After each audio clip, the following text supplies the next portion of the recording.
Alright, back with the LS here. We've got, or the Lincoln LS I should say. We've got both the valve covers off. Got them all cleaned off real good.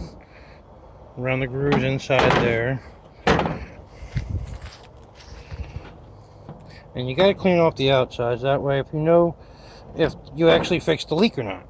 Because if you go back and it still looks funky and dirty, you can't tell if a new oil has come back out on it. Whatever. Anyway, so here we go. These are the two breather pieces. That's one that was underneath the intake, and this is the one that was over on the driver's side. You see those clips right there?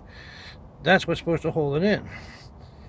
This one, I guess, broke one or two off, and they just ground all the rest of them off and just left it like that.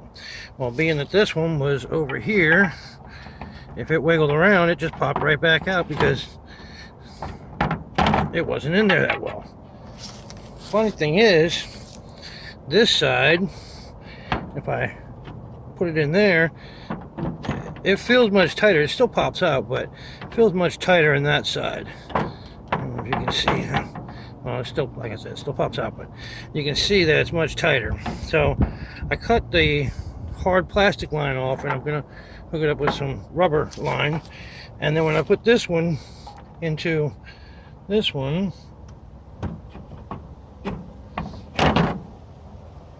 it's much stronger. So that's going to be the one that goes underneath the intake. That's very, very hard to get to. And the one that pops out easy is going to be on the easy side to get to. That way, if it ever happens again, it's just a simple, just to clean it off, put some more silicone around it, and pop it back in. I'm still going to put a little bit of silicone around this one when I actually put it together. And also that one, because it needs it. But that should take care of that vacuum leak, and should help in any future issues if it happens to come again, because this car's got 349,000 miles on it, and she wants to run it until it don't run no more. So we're trying to make it keep that way. So here we got underneath here, new spark plugs to go in. And I got everything cleaned off and ready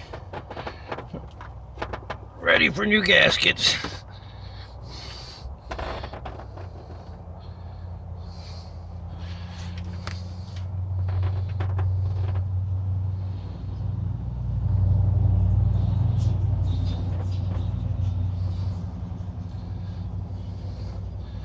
Okay, another thing I found. I don't know how well you can see it. Well, you can see it pretty good, actually. This vacuum goes all the way back to the actual PCV back here. And it's so squishy. You can see how it just kind of that is a guaranteed vacuum leak. Because, like I usually tell people, when a hose gets to this point, it's basically a sponge, and it's just not sucking from any one particular spot. It's sucking through the whole thing, everywhere, all those cracks. So that comes off of here, and I think I've found something that's going to work pretty good. I'm going to cut this down a little bit, and I'm going to put some silicone inside the hose so that it seals any, and it's tight to where it don't want to come off right now. But if I put some silicone on it, it'll make sure it's definitely tight and sealed. So we're going to fix that too. So that's two vacuum leaks. Third one was that clamp right there, which obviously we're going to fix that and get that tight. And the other one was this intake tube right here that I opened up, stuffed some inside of it, closed it down, worked it around with a pick, got it all nice, and hopefully it'll hold it and seal it in place. Had a bungee cord wrapped around it all night. Gonna leave it until like that until I actually go to stick it back on the car for the first time to start it back up. So and now my goal is to get it all back together before the sun goes down, so that the silicone and RTV gasket can dry overnight, and tomorrow I can have a nice startup.